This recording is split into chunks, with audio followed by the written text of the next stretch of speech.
on me someday. Good showing, everyone.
Late May.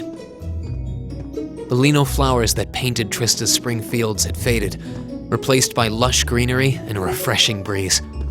With the trials of last month's field study behind us, we found ourselves caught up once more in the bustle of school life.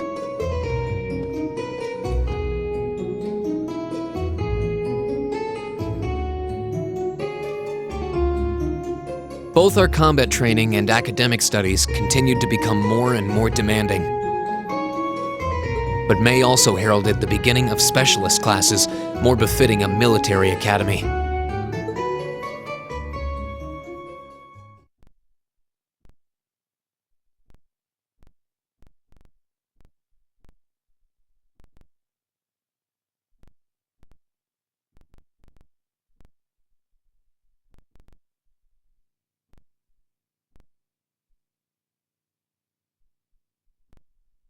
The Orbal Revolution 50 years ago changed the way wars were fought forever.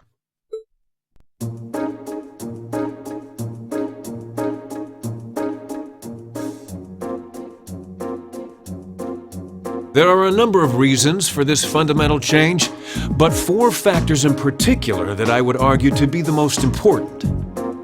The first is the invention of Orbal guns, cannons, and other weaponry.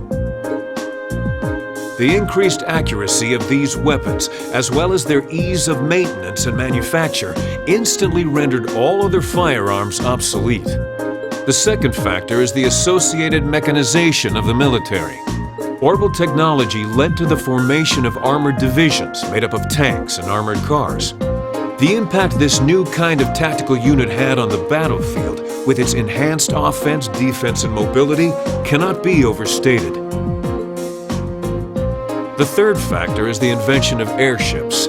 Warships that rely on the gravity manipulation ability of a flight field to remain in the air simply did not exist before the revolution. The sudden addition of a whole new dimension to war, the sky, made countless new strategies viable that were previously unimaginable. And the last factor is the creation of an entirely new practical science, which may be the biggest, most important change of all. Without Orbal technology, such a concept would scarcely even have been conceivable, but now we'd be virtually crippled without it.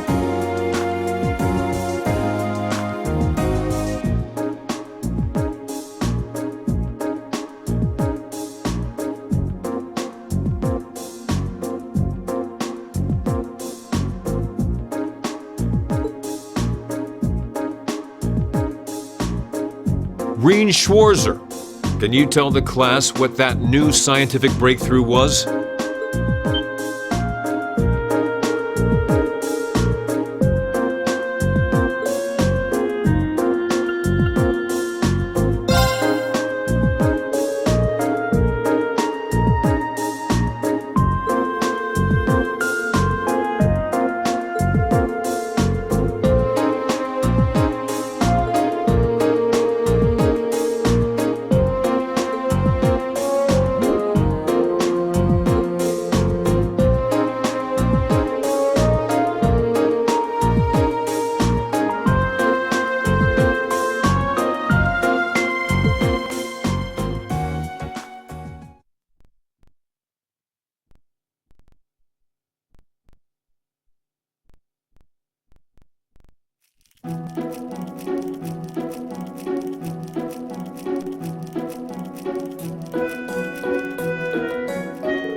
obvious they're talking about us? I mean, seriously. It stands to reason they'd be curious about our class. It's hard to blame them for that, at least. I think you've whisked that plenty already.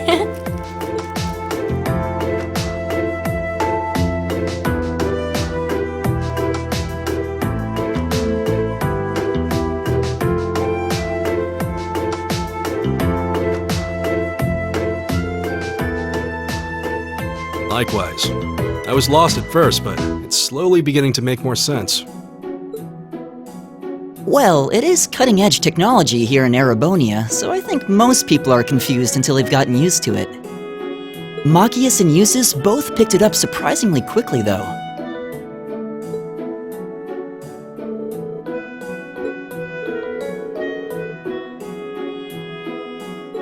Usus also seems to get the hang of things far quicker than most people, even if he's not interested in them at all.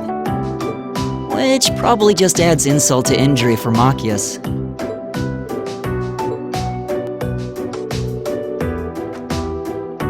They were. At one point, things almost took a violent turn. We were able to hold them back, but I don't think we could have kept them under control for long if Instructor Sarah hadn't arrived. We really need to do something about them, but I have no idea what.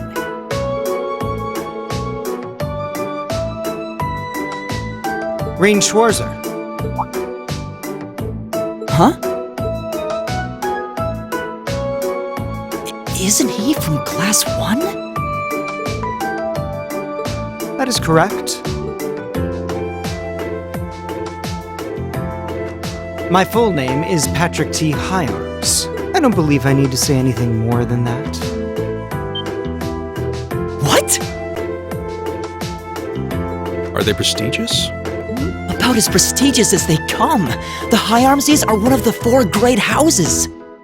Though they're slightly lower in rank than the Albareas. I'm sorry. I meant no offense. It doesn't matter. I didn't come here to talk to commoners or foreigners. I came to bring gladsome tidings to you, Rain Schwarzer. I am generously extending you welcome to make use of the accommodations on the 3rd floor of the Student Union building. The 3rd floor? That's where the Noble's Salon is, right? Your father may be a mere baron, but that still makes you a noble. And though you've had the misfortune of sharing a class with this riffraff, I have decided to use my good name as a member of the Higharms family to afford you the privilege of joining us. I do hope you appreciate it.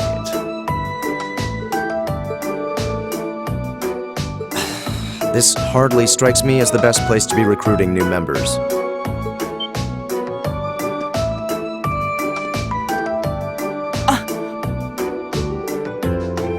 Usus Albarea? I wasn't aware the 3rd son of the Higharms family counted playing factions among his hobbies. If you wished for company in the salon, should you not have come to me first? You? You've been invited countless times. You simply choose not to come. Despite there being no shortage of second years practically begging for your company. I have no interest. Suit yourself then.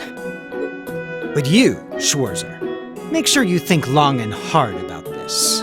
If you care about your future, you need to start thinking about the connections you're making and the sides you're taking.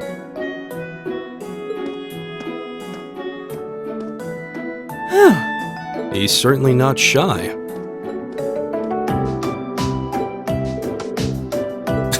I wasn't trying to help you. But I did cause you some trouble during last month's field study, so no, that's all. Last month's field study? Is he...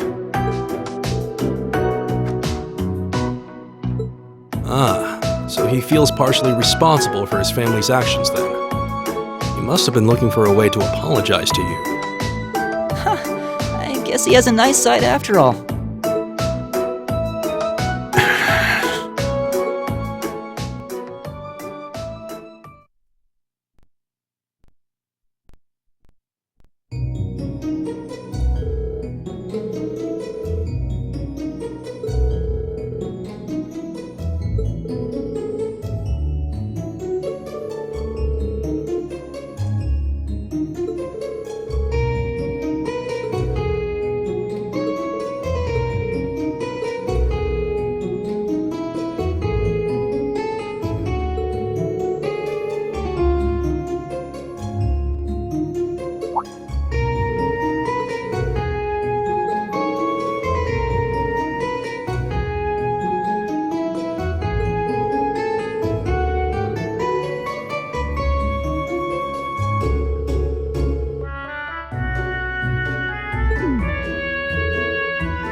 All rise.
Since when was it any of your business what I choose to do after class?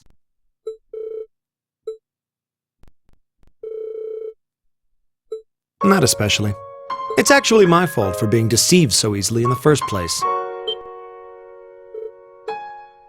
Let's just say I haven't got a drop of noble blood in my veins. So I guess we're all on equal standing here. Save your breath. Whether you're a noble or not is beside the point. The bottom line is you lied to me, and I simply cannot trust those who lie. That's all there is to it.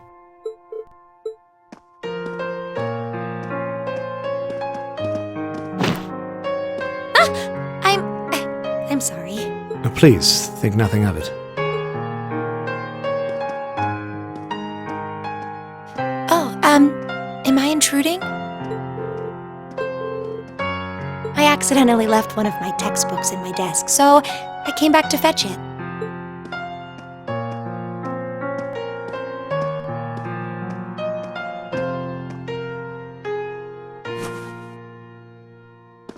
Ah, here it is. Take a look.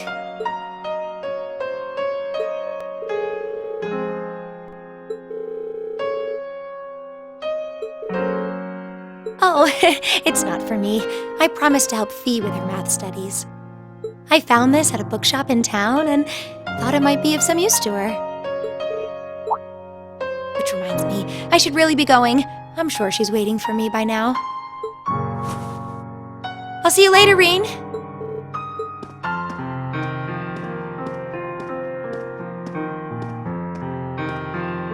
And don't worry. I'm sure Machias doesn't hate you or anything. If you can find some way of making him realize how you feel, I'm sure he'll understand. It's just getting through to him that might be tough.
Hey there, first year.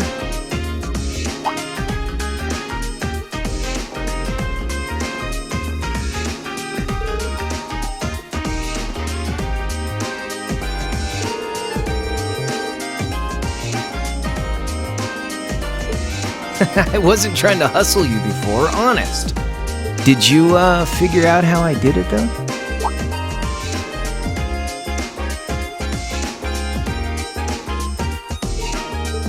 If you really want your 50 mirror back, I'll be happy to hand it over.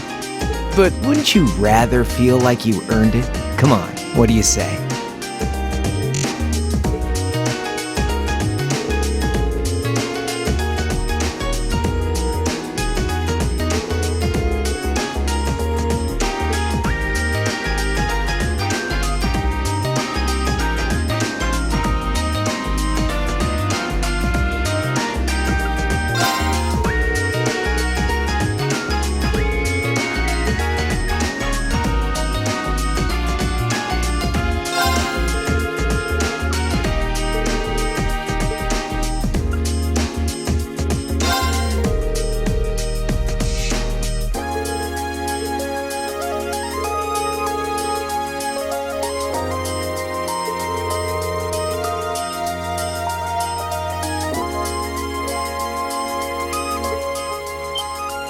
Yeah, not bad.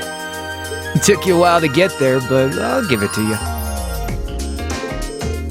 Yep, spot on. And a promise is a promise, so here's your 50 mirror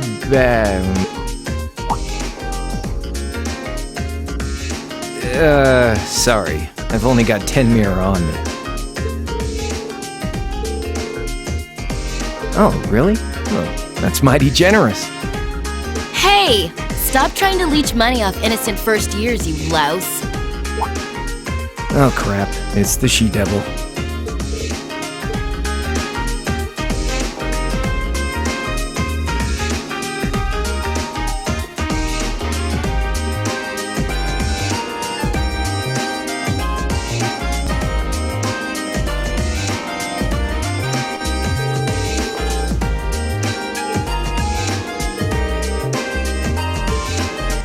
You're Reen, I take it. I've been hearing all about you from Toa and George. Sounds like you pulled off some pretty amazing stuff in your field study last month.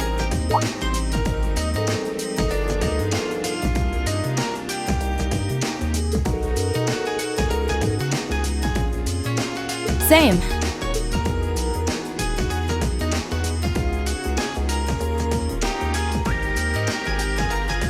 I'm Angelica. Angelica Ragnar. Glad I could finally make your acquaintance.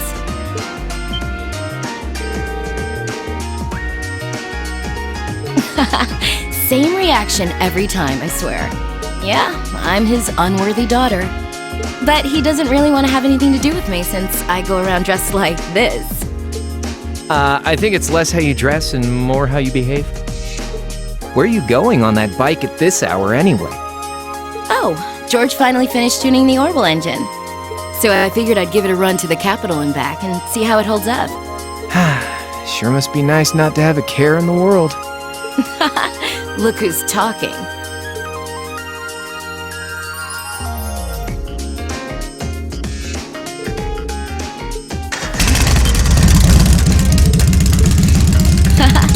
Well, catch you later. I'm thinking of putting in a request for you sometime. If I do, I'd sure appreciate a swift response.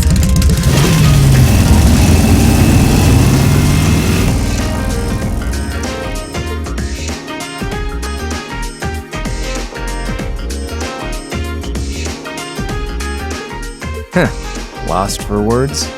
That's a little something George put together a while back. He calls it an Orbal bike. Pretty cool, huh?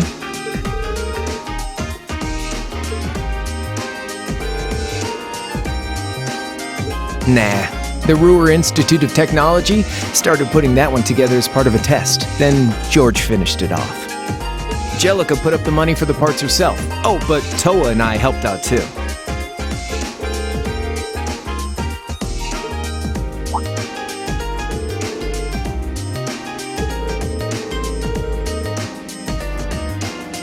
Well, we're all from different classes, but we've kind of stuck together for a while now. Come to think of it, I never did introduce myself, did I?